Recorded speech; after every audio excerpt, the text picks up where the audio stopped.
Hey everyone, Ken Ingalls here, back with another salary cap video for the Green Bay Packers. Today I want to jump into contract restructures and how that relates to their overall cap situation. And by the end of this video, I'm going to show you and you're going to understand how the Packers can create another $50 to $100 million of cap space for 2026 season alone, only by using this restructure methodology that I'm going to show you. So let's buckle up and dive right in. But first, it's important to know, why are we even talking about this? Why are restructures even needed? Well, if you remember from previous videos, I have the Packers right now at $19 million over the cap without making any moves.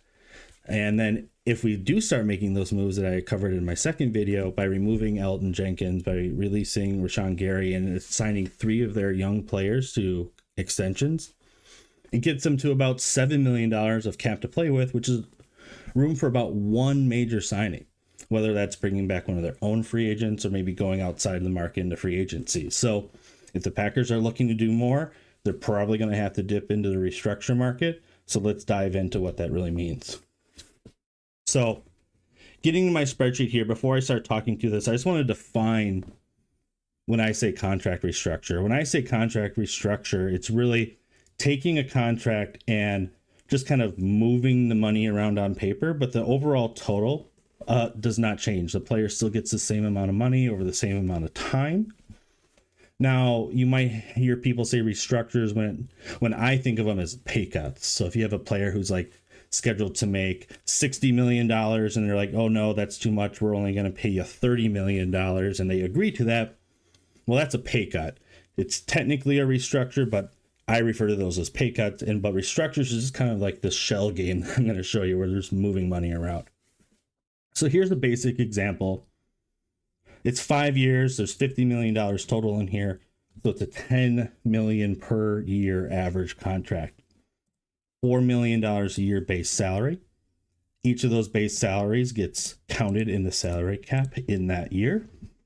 In this example, I've got a $10 million signing bonus. That signing bonus gets all paid in that first year, in 2025, the year of signing, so signing bonus. However, for cap purposes, we can spread that out over a maximum of 5 years. So there's 5 years in this contract, so 10 divided by 5 equals 2. And the one thing that should be jumping out, and what we're going to be working with today, is this $20 million roster bonus. So this roster bonus would get paid out in 2026 and would all 100% count in that 2026 year. So a salary cap hit jumping from 6 to 26. So how can we kind of move that around without giving a pay cut, like I was talking about, just through a restructure? Well, we can remove or reduce that roster bonus down to 0 and then just call it a signing bonus or a restructure bonus in the middle of the contract. Now, this is still $20 million. The cash doesn't change. The 2026 cash doesn't change, but we're just going to call it a restructure bonus. We're going to call it a signing bonus. Now, there's some paperwork involved. They can't just, declare it. But now this can get spread up to a maximum of 5 years. There's 4 years remaining. So 20 divided by 4 is 5. So for cap purposes, we now eat $5 million a year, and we've pushed $15 million into the future. So the cap charge drops from 26 down to 11. That's at 15 million saved. However, this isn't free money. This isn't, cap alchemy here. Each of the future years then increase by that 5. So we're going, instead of having 6 million in the back ends of the contract, we now have to deal with $11 million per year. Another example would be a void year restructure. So you'll hear about void years. I won't go too deep into like how they work and how they're made, but basically there's contract language that adds a fake year on to the end of a contract. And then there's another piece of language that says, by the time we approach that year, never mind, that year doesn't exist, fake out, and it just goes away. But any amounts that are sitting there in these void years from restructures or signing bonuses will then have to get recognized on the salary cap. It doesn't just go away again. There's no found money here. But what the change is here, it's the exact same methodology. The roster bonus goes back to 0, but we're spreading this over 5 years into this fake void 2030 year. And so you get 20 divided by 5 or $4 million a year. So you go from 26 with no restructure down to an $11 million cap hit, down to a $10 million cap hit. And if you look here, the rest of the contract would all be 10s instead of a 26 and all 6s. So that's the basic methodology of contract restructures.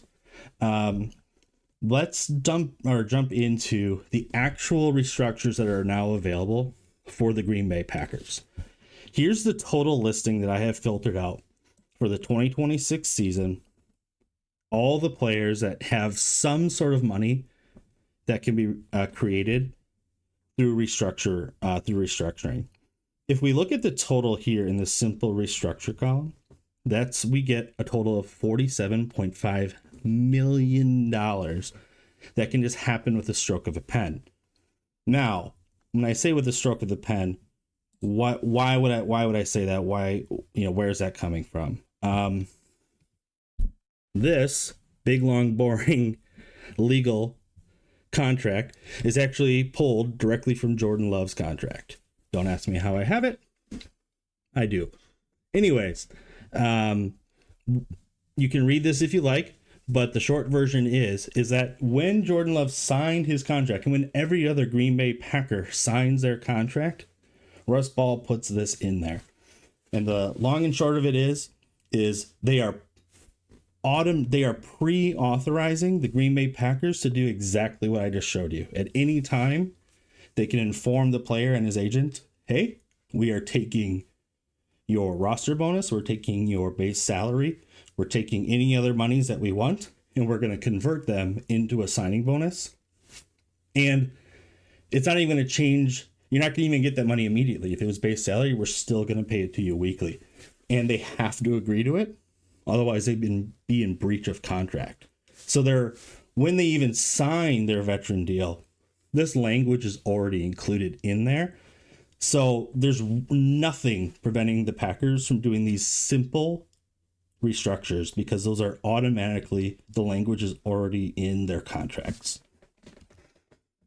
Now, max void restructures, the total here is $100.5 million as I scroll down to some of the guys at the bottom.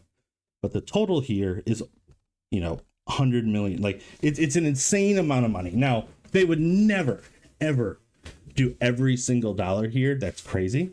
In fact, let's look at it this way. I kind of like to think about it in kind of two different buckets. Like, I don't know, like priority restructures or ones that like there's like a deadline to them. And those are going to be the ones with roster bonuses. So for the 2026 season, there are 7 players that are restructure eligible that have roster bonuses due between like the 3rd and the 5th league day of the year. Meaning the first day of the league year is March 11th in 2026. So within 3 to 5 days of that, these bonuses will become due and payable by the Green Bay Packers. Once we get past that date, these bonuses are no longer eligible to be converted because a clause says, okay, we've now passed the 3rd day, it's paid as a roster bonus. So they would have to do these type of restructures before that date. The ones I'm looking at that I think make the most sense for the Packers be Xavier McKinney and Zach Tom. And the reason I say that, because I think of this list of players, they're the ones who are most likely gonna be here the longest.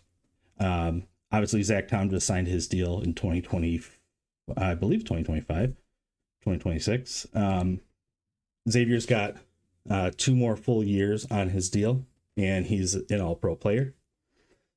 And, with Xavier, you can get $9.2 million, 5.8 in a simple restructure, 9.2 if they were to do void years.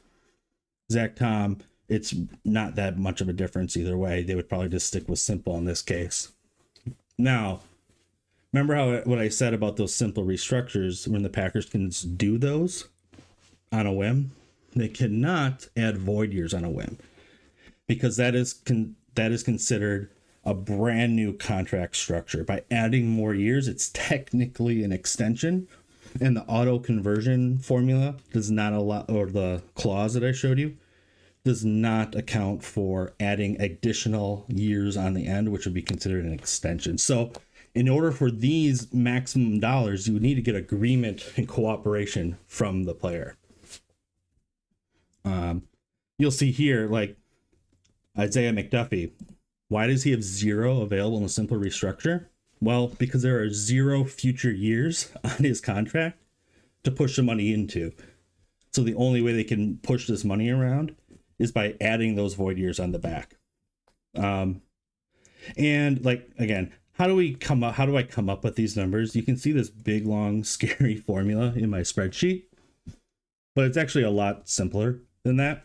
It's just automation, but it's really taking their base salary and their roster bonus, dropping their salary down to the minimum legally allowed based off of this table that is directly in the collective bargaining agreement, based off of how many seasons they are credited in the year or in the league, dividing it by the number of years that they have remaining under contract, and multiplying it by the future years.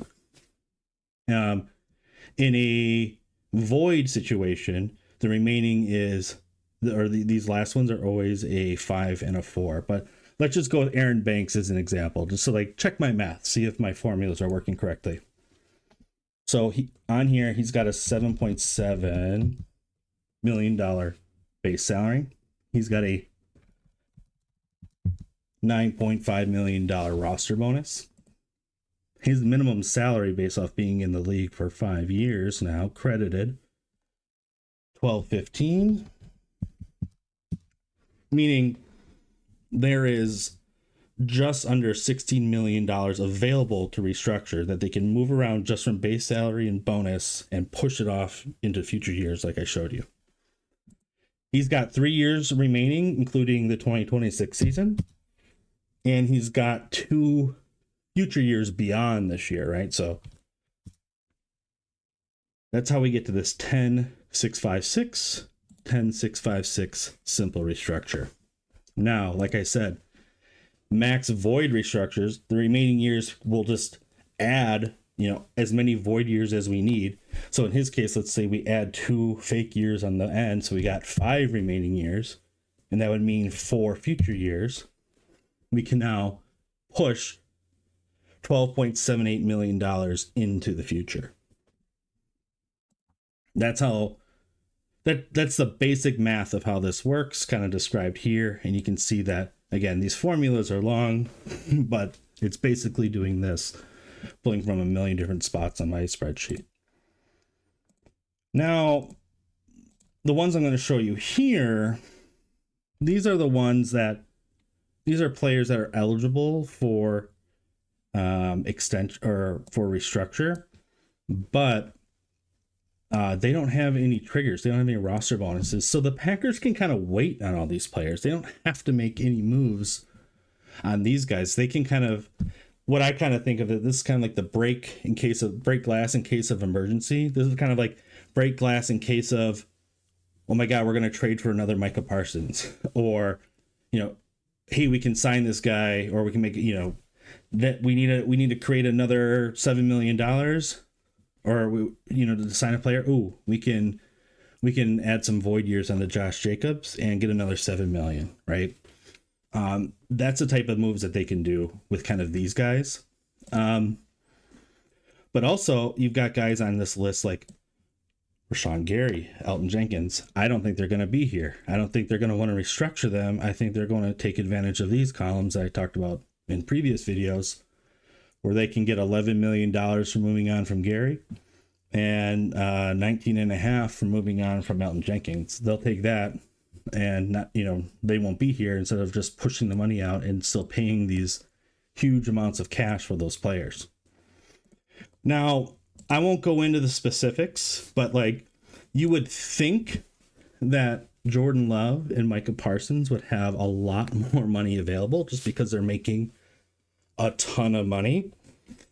I'll have specific videos. I could spend hours talking about Jordan Love and Micah Parsons contracts alone. They already have money pushed out through their option bonuses. They're already pre-doing the process that I told you with restructures, but there's option bonuses. So there's so much money in Jordan Love and Micah Parsons that's pushing them out. Again, Jordan Love is making $51 million in cash. His cap hit's only $36 million. You have to understand that there's things that they are pushing a lot of that 51 into the future. Same thing with Micah Parsons. He's making just under $41 million this year. Less than half of that is being caught on the cap this year, which means, Russ Ball, Goody, they're going to have to deal with that down the road. So when we're looking at all of these again, like there's a lot of players. They can pull a lot of levers here to create as much money as they could possibly imagine, right? Going back to, I'll get rid of my contract language and go back. Packers can create $47.5 million, stroke of a pen on every single one of their players that is eligible, and an instant $47.5 million. Again, if they were to come to the negotiating table with some of these guys, they can get it, up to 10 million, or sorry, 100 million. So when I say things like the Packers can sign any player you can possibly imagine in free agency, or they can afford any player you can think of in a trade, this is why. The Packers have the flexibility to make as much money as they want, right? Getting under the cap is not difficult when you have this type of thing available. The real issue is you have to pay for it later. If you go, if you remember coming out of the COVID years, we had every single available veteran that you can get more than $2 million on. Every single one of them was hit with a restructure, usually max void, for the maximum salary cap savings, so that the Packers could function in 2021, 2022, and 2023. Now, the Packers have been able to move away from that. In fact, if I show you this, the last player on the Packers that has one of these restructures that was done for cap purposes is Rashawn Gary. So last year, we said goodbye to Jair Alexander. He had a ton of restructures on his deal. And we said goodbye to Kenny Clark, who had multiple years of restructures on his deal as well. So Rashawn Gary's the last one, and he's likely to get cut in all opinions out there. He'll be gone. So they will officially have a clean slate from all those restructures that we saw in the post-COVID world. But I think they're coming back. I think they're going to have to do some of these restructures to these players. Like I said, I think the ones that make the most sense are for the guys who are going to be here the longest. A guy like Devontae Wyatt, just kind of going looking at this list. Yeah, they could add 4 void years and get $9.4 million of cap space, but Devontae Wyatt's just going to say no. He's got a $13 million guaranteed 5th-year option, and he's looking for an extension. So they say, hey, can you do us a favor? And he's going to be like, how about you do me a favor and give me a big boy contract for 4 years and pay me a lot more than $13 million. He's not lining up to say, yeah, let's do this restructure. There are things like that. So while, yes, $100 million is the total, there's going to be some business decisions that are in here, right? Going back to our buddy Aaron Banks, right?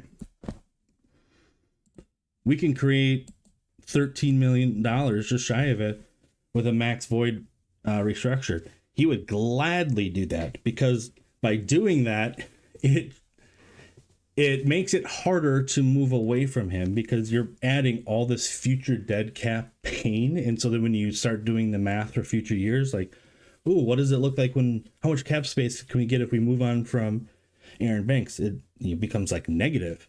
It becomes like these examples here where like Zach Tom right now, if you were to move away from Zach Tom, it actually costs you more on the cap than it would to keep the player. Everyone has their opinions on Aaron Banks. I'm going to have a video on Aaron Banks here in the future. I don't think the Packers are going to try and make it more difficult to move on from Aaron Banks.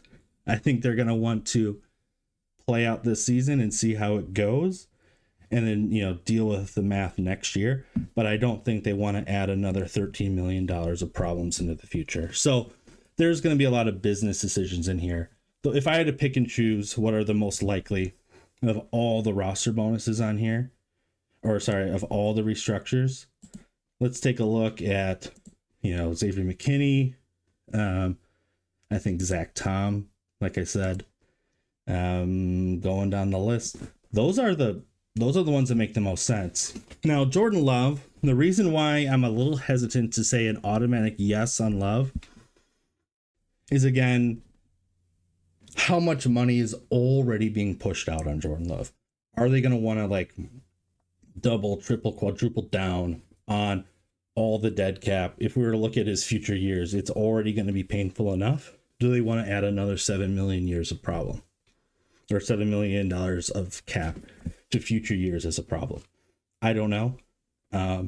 But it's definitely available. And if they seem to be like, yep, we're totally fine with that, yeah, do Jordan Love. He's obviously not going anywhere, but they might want to spread the pain, if you will. So maybe they'll pick and choose. Maybe they'll do a little bit of Josh Jacobs. Maybe they'll do a little bit of Aaron Banks, which I hate to say, but it's available. But the Packers have all the flexibility in the world to sign as many players as they want, because of the salary cap situation that they have with restructures. So hopefully you guys understand these restructures more. Hopefully you understand what we mean when we talk about contract restructures. But again, I think the biggest thing to realize is it's not free money. It's not creating something from nothing. There's always a cost for this. If you pay it, you cap it. So if you're paying the player the money, you're pushing it out into the future, it always comes due, which is the big thing to know here. So I hope you enjoyed this one. Let me know what you think, and I will catch you guys next time. Thank you.